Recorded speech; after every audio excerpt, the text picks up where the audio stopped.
ባለፈው ሳምንት ያየነው የሐዋሳ ኢንዱስትሪያል ፓርክ በመንግስት የተገነባ ነው። ዋጃን እዚህ ያለው ኢንዱስትሪያል ፓርክ ግን በግል የተገነባ ነው። በሳይዝ ደረጃ ስትወስዳቸው ሐዋሳና ይሄ ይተካከላሉ። ዋጃን በግል የተገነባ ቢሆንም የጅማ ኢንዱስትሪያል ፓርክ 3 እጥፍ ወይም ኮምቦልቻ 3 እጥፍ ይበልጣል በሳይዙ። በጣም ትልቅ ነው። 30 ሼድ ነው ያለው። ይሄ ጅማ ኮምቦልቻ 8 ሼድ ነው ያላቸው እና ሰፋ ያለ በርከት ያሉ ሰዎች የሚይዝ ለከተማም በጣም ቅርብ ስለሆነ በብዙ መልኩ የፕራይቬት ሴክተሩ በኢንዱስትሪ ረገድ ያለውን የኢንቨስትመንት ሚና አብልቶ የሚያሳይ ነው። ያም ሆኖ ግን ከአጓ በኋላ ጨርቃ ጨርቅ ላይ ቤዝ ያደረገው ምርታችን አጓ ሲበለሻሽ ትንሽ ተነቃቅፎ ነበር። ያን ለመቀየር ዳይቨርሲፋይ እናድርግ ብለን አሁን እንዳየኸው ሶላር፣ የኤሌክትሪክ ባጃጅ፣ ጫማዎች፣ ልብሶች የሚያመርት ኢንዱስትሪያል ፓርክ ነው። 30ም ሼድ የተለያየ ምርት ያመርታል። ዳይቨርሲፋይድ ሆኗል። ያ አንዱ ገበያ ቢበላሽ በአንዱ ለመቀጠል እድል የሚሰጥ ስለሆነ በጣም ጠቃሚ አፕሮች ነው። ይሄኛው በቀደም ሐዋሳ ላይ እንዳነሳሁት የሶላር ሴል ማምረቻ ፕላንት ነው። ስሙ ጎበዝ ይባላል። የፋብሪካው ስም ዋጃን ውስጥ ያለ ፋብሪካ ነው። አሁን የሚያመርቱት 2 ጊጋዋት ነው።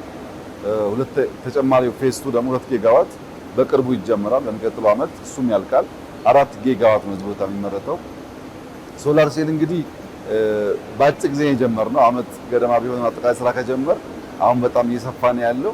አሁን የሚያስፈልገን ይሄ አቺቭ ያደረግነውን ሳይሆን የሚቀሩትን ኢንፑቶች እያወቅን በአኳር ሊንኬጅ እየሰራን ከሄድን አብዛኛውን ምርት በሀገር ውስጥ ለማምረት ሬር ሚነራል ስላለን ከነሱ እያመረትን ፓናል እያመረትን ከሄድን ውጤታማነቱ በጣም ያደገ ሊሆን ይችላል።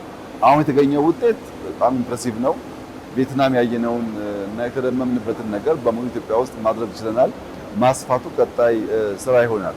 ዋጃን ኢንዱስትሪያል ፓርክ አዲስ አበባ የሚገኝ ስለሆነ በጣም በርካታ ሼዶች ስለሚይዝ ብዙ የውጭ ኢንቨስትመንቶችን ለመሳብ እድል ያለው ተቋም ነው። የሰሩ ስራ በጣም ኢምፕሬሲቭ ነው። የኢንዱስትሪ ስራ በሰው ኃይል ቀጠራ፣ በትራንስፖርት ሴክተር ለምሳሌ አየር መንገድ በመጠቀም ኢነርጂያችንን በመጠቀም በብዙ መንገድ ኢኮኖሚያችን ውስጥ ኢምፓክት አለው። በሀገር የምንቀጥረው ብቻ ሳይሆን ከውጭ የምናወጣቸው ሙያተኞች ስላሉ የእውቀት ሽግግር ለማካሄድ የውጭ ምንዛሪ ለማግኘት ዘርፈ ብዙ ጠቀሜታ ስላለው ሁሉንም ጥቅሙን አሟጦ ለመጠቀም ያሳካናውን ካየን በኋላ የሚጎለንን ደግሞ እያወቅን መቀጠል ያስፈልጋል እና ኢትዮጵያ ታምርት የሚባለው እንቅስቃሴ ፕራክቲካሊ ውጤት እያመጣ ነው ያለው። የኢንዱስትሪ ሽግሽግ እያመጣ ነው ያለው። የሚቀሩን ነገሮች እያየን እየሞላን ከሄን በሚቀጥሉት 5 እና 10 ዓመታት ኢትዮጵያ በብዙ መልኩ ራሷን የመቻል እድል እንዳላት ያመላክታል። በርተን ከሰራን ጀምረን ነክሰን ከጨረስን መጀመር ብቻ አይደለም፣ ነክሰን ከጨረስን መጨረስ ብቻ አይደለም፣ ክፍተት እያዩ መሙላት ከጀመርን የማይቋረጥ ተከታታይ እድገት ስለሚያመጣ የምናስበው ውጤት ሊያመጣ ይችላል የሚል እምነት አለኝ። በጣም ጥሩ ስራ ነው። በአጭር ጊዜ ውስጥ ያገኘነው ውጤት ነው። ይህን እያሰፋን እያሳደግን የኢትዮጵያን ብልጽግና ማረጋገጥ ከሁላችን የሚጠበቅ አብይ ተግባር ይሆናል ብዬ አምናለሁ። ባየው ደስ ብሎኛል። እናንተም እንኳን ደስ ያላችሁ።